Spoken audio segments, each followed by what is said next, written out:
Hello hi नमस्ते केम छो आदाब नमस्कार सत श्री अकाल। मैं पटेल सर एक बार फिर एक नए अंदाज में आप लोगों के बीच आपका अपना यूट्यूब चैनल पटेल सर का ट्रिकी मेथड में आप लोगों का छात्रों, आज हमारा मैथ पेडालॉजी है और लगभग 2 दिन से हमारा मैथ पेडालॉजी चल रहा है। यह लगभग 4-5 क्लास चलेगा जिसमें हमारा मैथ पेडालॉजी का जो टॉपिक है वो खत्म होगा। उसके बाद फिर नेक्स्ट हम लोग दूसरे पेडालॉजी में घुसेंगे। फिलहाल हम लोग मैथ पेडालॉजी को लेकर चल रहे हैं और मैथ पेडालॉजी में जो आज का टॉपिक है हमारा वो है एनसीएफ अर्थात नेशनल सर्कुलम फ्रेमवर्क, राष्ट्रीय पाठचर्या रूपरेखा। इससे लगभग 2 से 3 क्वेश्चंस रहते हैं। हॉल मैथमेटिक्स पेडालॉजी का एनसीएफ से पूछे जाने वाले क्वेश्चंस आज हम लिए हैं। 5-6 कुछ ऐसे बिंदु हैं एनसीएफ के जो पूछे जाते हैं अक्सर एग्जाम में और हर बार 1 या 2 क्वेश्चन एनसीएफ से रिलेटेड क्वेश्चंस रहते ही रहते हैं। तो आज की क्लास में, आज के वीडियो में आपका 2 मार्क्स पक्का होता है। सिर्फ आप बड़े ध्यान से हमारी बातों को और आपके स्क्रीन पर जो लिखा हुआ है उस चीज़ को देखिएगा। हम विश्वास है कि आपका 2 मार्क्स छूटेगा नहीं एनसीएफ से रिलेटेड। एनसीएफ होता क्या है पहले इसको समझ लीजिए, फिर हम लोग एनसीएफ के क्वेश्चन पर आएंगे। एनसीएफ नेशनल सर्कुलम फ्रेमवर्क है। ये एक राष्ट्रीय पाठ्यचर्या का रूपरेखा है, एक रूपरेखा तैयार करता है। इसके अंतर्गत शिक्षा से संबंधित कुछ भी नियम कानून लागू करने का अधिकार एनसीएफ को ही है। अर्थात एनसीएफ चाहे तो हमारे विषयों को घटा सकता है, एनसीएफ चाहे तो हमारे विषयों को बढ़ा सकता है। इसके साथ साथ शिक्षा से संबंधित जो भी कानून है वो कानून लाने का पूरा अधिकार एनसीएफ को है। और एनसीएफ की शुरुआत जो की गई थी वो 1975 में की गई थी और अभी हमारा एनसीएफ 2005 चल रहा है। इसके बाद फिर एनसीएफ का कुछ अगले साल में आ सकता है। अभी फिलहाल एनसीएफ 2005 के नियम को लेकर चल रहे हैं। एनसीएफ 2005 में जो भी बातें बताई गई है उसको लेकर हम अपने शिक्षा से संबंधित बातें या शिक्षा के संबंधित नियम को लेकर हम चल रहे हैं। एनसीएफ शिक्षक पर भी नियम कानून लागू करता है। एनसीएफ शिक्षा पर भी, शिक्षा से संबंधित कुछ भी हो एनसीएफ उससे रिलेटेड है। एनसीएफ ही तय करता है क्या जो कि हमें शिक्षा की किस गाइडलाइन को पालन करना है। तो एनसीएफ को एक बहुत बड़ा कह सकते हैं कि एक रूपरेखा है जो शिक्षा से संबंधित कानून नियम या कुछ भी अन्य बातें को तय करने का अधिकार एनसीएफ को ही है। एनसीएफ समझ गए, एक प्रकार का ऑर्गेनाइजेशन भी कह सकते हैं, एक प्रकार की संस्था भी है, इसको भी कहा जा सकता है दूसरे शब्दों में। तो एनसीएफ 2005 में कौन कौन से नियम कानून लाए हैं उसकी बातें हम लोग अभी करेंगे।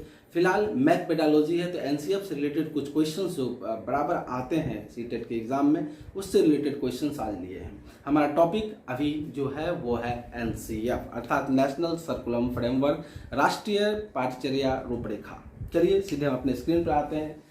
स्क्रीन शुरू करने से पहले एक बार फिर हम आपको बता दें कि हमारा जो भी सीटेट से रिलेटेड वीडियो है इस वीडियो को आप लोग शेयर करना ना भूलें, क्योंकि आपका एक शेयर किसी की लाइफ बना सकता है। शिक्षा से संबंधित ये बातें किसी को जानकारी दे सकता है और जिसका सपना शिक्षक बनने का उसका साकार कर सकता है। बस आपका एक शेयर किसी का लाइफ बना सकता है, इसलिए शेयर करना ना भूलें। जितने भी हमारे सीटेट के वीडियो हैं फटाफट शेयर करना शुरू कर दीजिए। फिर अब सीधे हम लोग अपने टॉपिक पर आते हैं, एनसीएफ यानी नेशनल सर्कुलम फ्रेमवर्क। आप ये याद रखिएगा अभी 2005 का एनसीएफ चल रहा है और एनसीएफ से संबंधित बातें अभी हम लोग सिर्फ 2005 का करेंगे और 2005 से ही संबंधित क्वेश्चंस आपको आएंगे। सबसे पहले एनसीएफ का फुल फॉर्म जान लीजिए। एन का मतलब होता है नेशनल, सी का मतलब होता है सर्कुलम, एफ का मतलब होता है फ्रेमवर्क अर्थात राष्ट्रीय रूपरेखा पाठ्यचर्या, इसका हिंदी हो गया। सबसे पहला क्वेश्चन जो हमारा आपके स्क्रीन पर दिख रहा होगा, पहला क्वेश्चन वह है राष्ट्रीय पाठ्यचर्या की रूपरेखा 2005 में उल्लेखित गणित की लंबी आकृति संकेत करती है। ये एनसीएफ बताता है कि जो कि गणित में हम लोग जो कभी कभी ज्योमेट्री में ट्रायंगल, रेक्टेंगल, सर्कल किसी भी प्रकार के टॉपिक को लेते हैं तो उसकी लंबी आकृति किस चीज को संकेत करती है एनसीएफ के अकॉर्डिंग। इसका उत्तर है एक संकल्पना पर दूसरी संकल्पना बनाना। इसको ध्यान रखना पड़ेगा, इसमें कोई लॉजिक नहीं है, बस ध्यान रखना है कि गणित की लंबी आकृति जो है एक संकल्पना पर दूसरी संकल्पना बनाता है, यह ध्यान रखना है। सबसे पहला क्वेश्चन है, हो सकता है इस वाले यही क्वेश्चन पूछते, इसलिए ध्यान रखना है कि गणित की लंबी आकृति जो है अकॉर्डिंग टू एनसीएफ एक संकल्पना पर दूसरी संकल्पना को बनाना, यह इसका उत्तर होता है। दूसरा हम लोग अपने दूसरे क्वेश्चन पे आते हैं जो एनसीएफ से रिलेटेड है। एनसीएफ 2005 के अनुसार विद्यालय में गणित का प्राथमिक या संकीर्ण उद्देश्य क्या है। प्राथमिक यदि 1 to 5 की हम लोग बात करेंगे तो प्राथमिक, और इसी से प्राथमिक को कभी कभी संकीर्ण भी कह के भी लिखा जाता है, प्राथमिक हटा के कभी कभी संकीर्ण उद्देश्य दे देता है। एनसीएफ 2005 के अनुसार विद्यालय में गणित का संकीर्ण उद्देश्य क्या है। तो जो छोटे बच्चे होते हैं वह गणित का किस उद्देश्य से बनाते हैं, उसको तो संख्या से रिलेटेड क्वेश्चंस आते हैं, जोड़ आते हैं, पहाड़ा आते हैं, घटाव आते हैं। ज्योमेट्री तो नहीं पढ़ाया जा सकता है 1 क्लास को, नर्सरी क्लास को, स्टैंडर्ड 1 को ज्योमेट्री का टॉपिक हम नहीं दे सकते हैं। तो एनसीएफ के अकॉर्डिंग उसका प्राइमरी एम्बिशन क्या है, प्राथमिक उद्देश्य क्या है। तो प्राथमिक उद्देश्य कहता है संख्यात्मक कौशलों का विकास। संख्यात्मक कहने का मतलब नंबर से रिलेटेड कौशल ही प्राथमिक उद्देश्य होता है एनसीएफ के अकॉर्डिंग, जिसको हम लोग संकीर्ण उद्देश्य भी कहते हैं। तो जब भी क्वेश्चंस पूछा जाए, हमारा दूसरा और तीसरा क्वेश्चन समान है, लेकिन अंतर यहाँ पर एक है कि इसमें लिखे हैं एनसीएफ 2005 के अनुसार विद्यालय में गणित का प्राथमिक या संकीर्ण उद्देश्य, और एनसीएफ तीसरा क्वेश्चन में कह रहा है एनसीएफ 2005 के अनुसार विद्यालय में गणित का उच्च उद्देश्य, इसका मतलब हायर एम क्या है। तो ये 6 to 8 या उससे स्टैंडर्ड लेवल का क्वेश्चन हो गया, जो 1 to 5 के क्वेश्चन में नहीं आएंगे। 1 to 5 में सिर्फ यही क्वेश्चन आ सकते हैं, ये क्वेश्चन 1 to 5 के 6 to 8 के लिए नहीं है, 1 to 5 के लिए ये क्वेश्चंस नहीं है। हायर एम जब बात कर देगा तो इसका मतलब सीटेट में मैथ पेडालॉजी में 1 to 5 जो हमारा क्लास है उसमें ये क्वेश्चंस नहीं आएंगे, ये हायर 6 to 8 के लिए या उससे अबव के लिए। तो दो चीज ध्यान रखना है, गणित का प्राथमिक उद्देश्य क्या होता है और गणित का उच्च उद्देश्य क्या होता है एनसीएफ के अकॉर्डिंग। तो गणित का प्राथमिक उद्देश्य होता है संख्यात्मक कौशलों का विकास, और गणित का उच्च उद्देश्य होता है क्या, प्रॉब्लम सॉल्विंग स्किल, जिसको समस्या समाधान कौशल भी कहा जाता है। दो चीज को ध्यान रखना है, क्वेश्चंस आपके दो बन रहे हैं, टॉपिक भी दो हैं, बट हम लोगों का क्वेश्चन सेम है। यहाँ पर आकर बदलता है प्राथमिक उद्देश्य, यानी हम लोग स्टैंडर्ड 1 to 5 की बात कर रहे हैं, और जब यहाँ पे आएंगे तो हम लोग 5 से अबव की बात करेंगे, क्लास 5 से। तो एनसीएफ 2005 के अनुसार गणित का प्राथमिक उद्देश्य है संख्यात्मक कौशलों का विकास, और एनसीएफ 2005 के अनुसार विद्यालय में गणित का उच्च उद्देश्य अर्थात हायर एम क्या, प्रॉब्लम सॉल्विंग स्किल। यहाँ पे उत्तर हमारा जो है चेंज हो जाता है, प्राथमिक में संख्यात्मक कौशलों का विकास बात करेंगे, और हायर एम में जैसे ही जाएंगे तो उसमें प्रॉब्लम सॉल्विंग स्किल करेंगे। ये दोनों क्वेश्चंस वेरी इंपॉर्टेंट है, ये ध्यान रखना है, अक्सर एग्जाम में आते हैं। आपके प्रीवियस मैथ पेडालॉजी के क्वेश्चन 2020 में जो है उसमें आए हुए हैं, उसमें पूछा गया है कि हायर एम क्या है, जिसका उत्तर है प्रॉब्लम सॉल्विंग स्किल अर्थात समस्या समाधान कौशल। एनसीएफ से रिलेटेड जितने भी अभी हम 5-6 क्वेश्चन बताएंगे, ये सारे के सारे सीटेट के लिए रामबाण साबित होने वाले हैं, इसलिए बड़े धैर्य के साथ एनसीएफ से रिलेटेड क्वेश्चंस को देखिएगा। तीसरा क्वेश्चन हमारा क्या कह रहा है, तीसरा क्वेश्चन कह रहा है गणित की वर्तमान, यानी अभी की बात कर रहा है, गणित की वर्तमान एनसीईआरटी पाठ्य पुस्तक किसकी अनुशंसा को ध्यान में रखकर लिखी गई है। हम अभी जस्ट बताए कि गणित एनसीएफ जो है वो शिक्षा से संबंधित है, एनसीईआरटी बुक में वो उसको क्या नियम लगाना है, क्या कानून लगाना है, वो सारा का सारा एनसीएफ तय करता है, अर्थात नेशनल सर्कुलम फ्रेमवर्क तय करता है। तो यहाँ पर एनसीईआरटी से रिलेटेड क्वेश्चंस है, गणित की वर्तमान एनसीईआरटी पाठ्यपुस्तक किसकी अनुशंसा को ध्यान में रखकर लिखी गई है।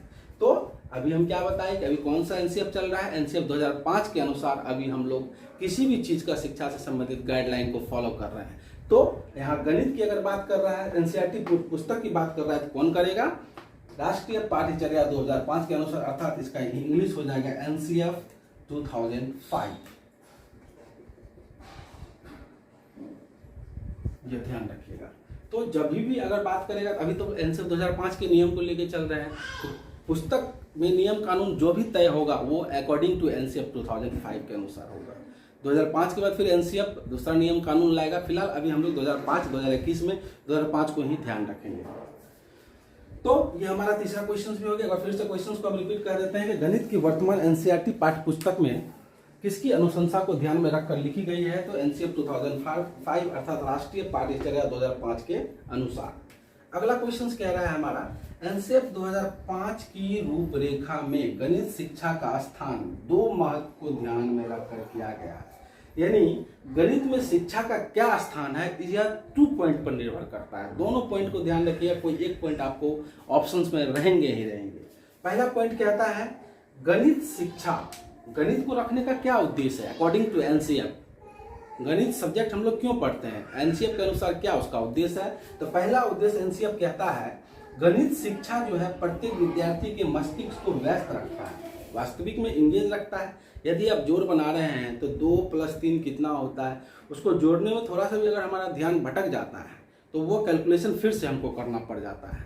तो अकॉर्डिंग टू एनसीएफ सीधे तौर पर समझना है कि गणित सब्जेक्ट को रखने का उद्देश्य एनसीएफ का यही है कि हमारे मस्तिष्क को क्या करता है, वो हमेशा इंगेज रखता है। यह पहला पॉइंट है।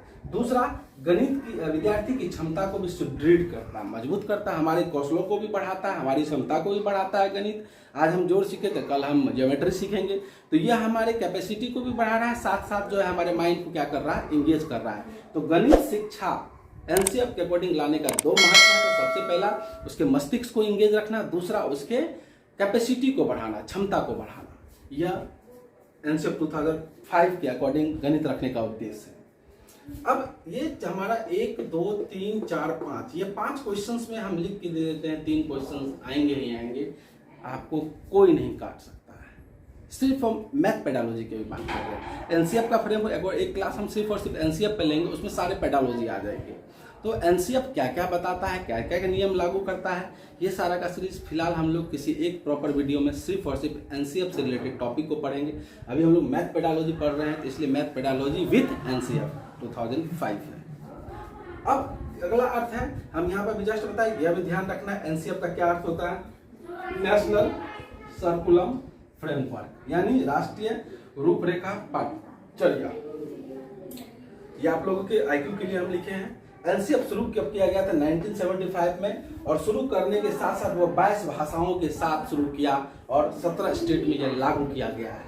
तो यह क्वेश्चंस भी हमें आईक्यू को रखने के लिए, क्योंकि कभी हो सकता है किसी भी पेडालॉजी में यह दे दे क्वेश्चन, एनसीएफ कब शुरू किया गया था, तो 1975 में। कितने भाषाओं से शुरू किया गया, तो 22 भाषाओं से। कितने स्टेट में लागू किया गया, तो 17 स्टेट में लागू किया गया। तो ये हम लोग का एक तरीके से जीके का क्वेश्चन है, बट हो सकता है मे बी क्वेश्चन पूछे जा सकते हैं। एनसीएफ से रिलेटेड मैथ पेडालॉजी में जो भी क्वेश्चंस आने थे, हम सारे के सारे आज हम आप लोग को सॉल्व कर चुके हैं। हमारा आज का क्लास यहीं खत्म होता है। फिर हम जाते जाते एक बात कहेंगे कि हमारे जितने भी सीटेट के क्लास हैं, इसको शेयर करना ना भूलें, क्योंकि आपका एक शेयर किसी की लाइफ बना सकता है, आपका एक शेयर किसी के सपनों को साकार कर सकता है। बस आज के लिए इतना ही, तब तक के लिए जय हिंद, जय भारत।